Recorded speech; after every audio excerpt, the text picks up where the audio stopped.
உள்ளே உட்காந்துட்டாங்க வெயிலில். அவங்களுக்கு தனியாக நான் சாப்பாடு எடுத்துகிட்டு வரேன். அண்ணனுக்கு நான் சாப்பாடு எடுத்துகிட்டு வரேன், ஒன்றும் பிரச்சனை இல்லை. நீங்கள் சாப்பிடுங்க உட்காந்து. நீங்கள் போய் வாங்கிக்கிறேன்.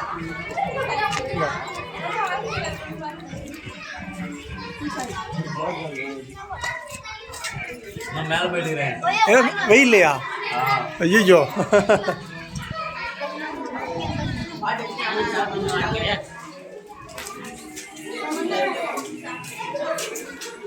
அது சுத்தமாவா இருக்கு.